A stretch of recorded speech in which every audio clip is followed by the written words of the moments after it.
So Aldon Baker said in an interview, you want a guy to be as lean as possible so that he's efficient, but you also want him to be as strong as possible for his size and weight. I'm not a big believer in heavy weights. I don't think it's necessary. For those of you that are new to the channel, my name is Andrew Hammer, and I've helped hundreds of riders and racers from around the world get race fit and race ready. So as a bit of a disclaimer, before I get into this video, this isn't an attack on Aldon or Aldon's training style or training methods. I'm just offering you guys a different perspective into training, and hopefully at the end of the day, the goal is to be able to push the sport forward and to be able to help you guys be better riders, be better racers, and have different ways and different systems of improving your fitness. And so that's all this video is intended for. So first thing that I want to say, obviously Aldon is quite against lifting heavier weights. And my training perspective is the opposite. I'm quite for lifting heavy weight. My thoughts on weight training, the stronger you can get yourself, the lighter the bike will feel. So you've got a bike which might weigh 100 kilos. I think a 450 is a little bit more, it might be 105 or 110. So you've got a bike that's over 100 kilos, plus you've got your rider weight on top of that. So if you're weighing 80 kilos and your bike's 100 kilos, that's a total of 180 kilos. So the rider needs to be able to muscle around 180 kilos for as long as they're riding or racing. So if it's a 20-minute moto, 20 minutes. If it's a 3-hour enduro, 3 hours. So anytime we can get a rider stronger, the lighter that 180 kilos is going to feel for them. And if you can get that 180 kilos to feel a lot lighter, then what that means is they're using less energy while they ride. And if they're using less energy while they ride, that means they've got more fuel in the fuel tank to be able to push harder for a longer period of time. Now, I think the real problem comes from is where a lot of riders get mixed up with strength work is they assume that getting strong means getting massive. And they're actually two different things and two different ways of training. It is possible to stay the same size and stay the same body weight and get stronger at the same time. It doesn't always mean blowing out and getting big muscles. The type of strength training is important. So there's two types of strength training. Okay, we've got strength movements. We've got compound movements, or what we call multi-joint movements, and isolation movements. So isolation movements are movements which isolate a specific muscle. Okay, they're single joint movements. So an example of this is like a bicep curl. If I do a bicep curl, I've got one joint moving, which is my elbow. My shoulder's stationary, my hips are stationary, my knees, my ankles are all stationary, but my elbow is flexing, and the muscle I'm isolating here is my bicep. Okay, my bicep is the main muscle working. My pecs, they're not working. My shoulder on the other side, that's not working. Core, hardly working. Legs, you can't see them, but they're not doing too much work either. It's just isolating this one muscle.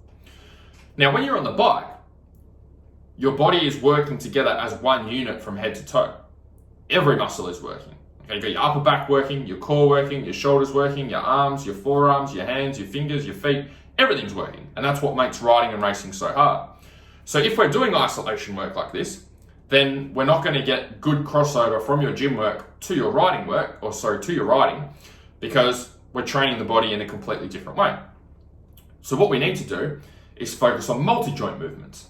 So multi-joint movements are movements like squats, deadlifts, overhead presses, bent over rows. Okay, so if I get up here, and hopefully I can fit in the video frame, if I'm doing a squat, I'm bending at the hip, and I'm also bending at the knee as well. That's why it's called multi-joint movement, because I've got multiple joints moving. And when I've got multiple joints moving, I'm using multiple muscle groups at once.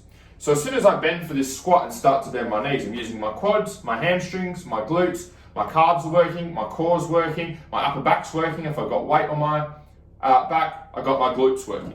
I've got multiple muscle groups working at one point. And so they're the type of strength exercises you want to be using, because they're going to get a higher level of transfer over to the bike, over to your riding, and over to your racing. And so the third thing is, how do you get a rider strong without making sure they don't get big and bulky and start to affect their power and weight ratio on the bike, which Aldon was also saying is important, and I 100% agree.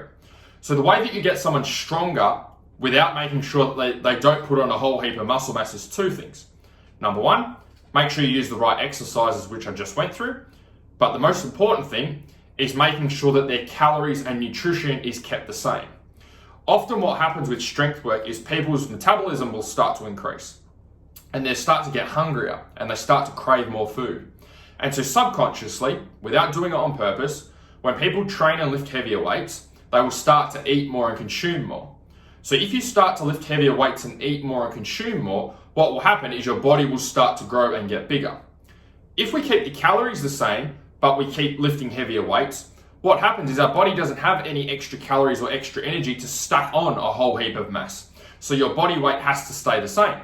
However, we are still able to gain strength even if we have our body weight at that same point. Putting on muscle mass and getting strong don't always have to come together. They can come separately as long as you're making sure you're controlling your calories and you're using the right type of exercises. I don't have any evidence for this, but I also feel that increasing a rider's overall strength can help to reduce the amount of burnout that a lot of riders and racers are experiencing at different levels of racing.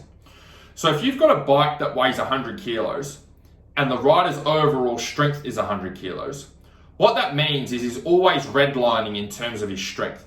He's always at his max capacity every time he goes to wrestle that bike around because all he's able to lift is the 100 kilos. If you can get a rider's strength up, and let's say we could increase this rider's strength by 50%, and we could get his overall strength up to 150 kilos. What this means now is when he goes to wrestle and ride the bike is only 50% of his overall strength. So if the bike is 50% of his overall strength, he's using a lot less effort and a lot less energy to ride the bike. Whereas when his strength is back down here and the bike is 100% of his overall strength, it's using a lot more energy and taxing him a lot more, causing a lot more fatigue in a shorter period of time.